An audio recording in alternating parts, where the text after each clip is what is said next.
My name is Edel. I'm Kenyan, and I'm very excited to be featured here as we put a spotlight on Kenya. And I would really love to share with you one of my favorite Kenyan books of all time. I think this book has really left a mark on me.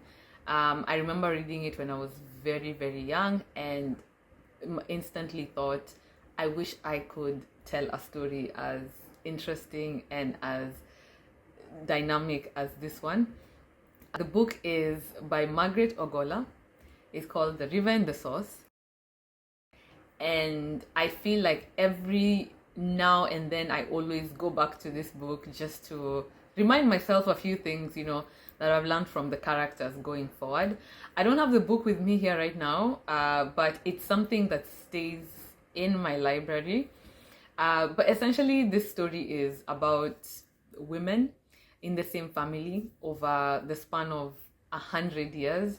So we start with the great grandmother, or Akoko, who is honestly just a badass. She is such an inspiring woman.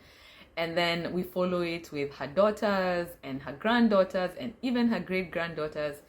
And I think what's really amazing about this story is, first of all, Akoko isn't, your average woman. I think for her time, growing up in colonial Kenya, because that's the backdrop, and also just through her marriage and through her life and through her losses and the good things that happen in her life, you can see she has a very clear idea of what she wants with her life, and she just doesn't follow the grain. And I think I remember reading about some of the decisions that she was making in the book and thinking, wow, where does she get all this courage from? And then you see how also she imparts some of these lessons onto her kids, and they take it in different ways. Actually, all her children go through different journeys in life, and even her grandkids go through different journeys in life. And for me, I would say, the thing that stood out was, first of all, this narrative. I think I read it when I was very young. This was the first time I had seen a narrative where you're tracing family lineage that closely over time, and in a community or a setting that was so familiar to me, like something that I could see, something that was very familiar to me, essentially.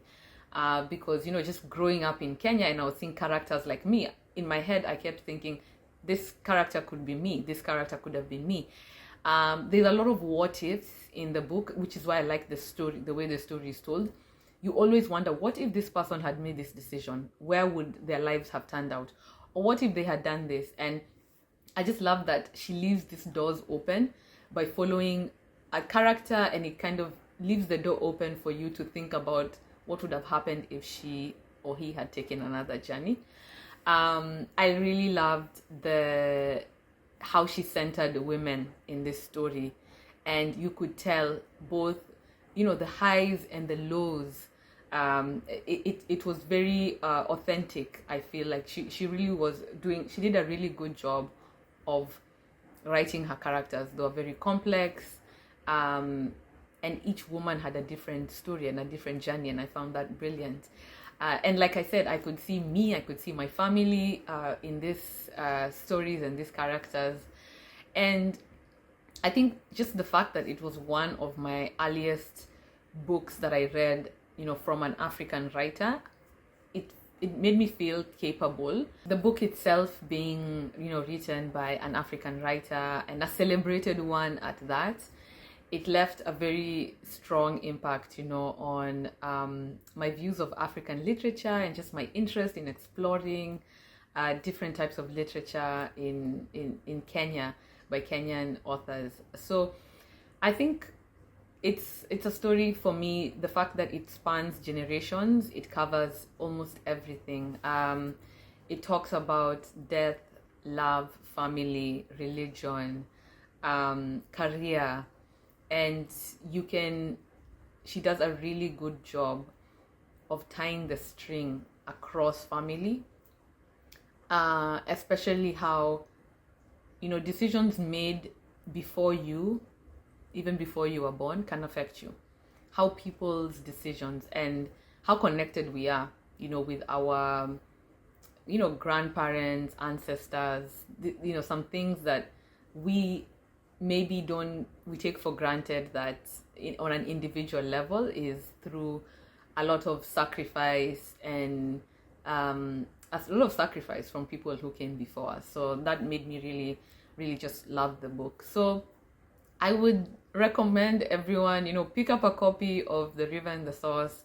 It's a really easy book to read, and I can guarantee you, hopefully it will, have a really good, impact on your views about Kenya, about Kenyan women, and also open the door for you to explore other, Kenyan literature, because there's some really, really good authors out there. But yeah, thank you, and have good reading.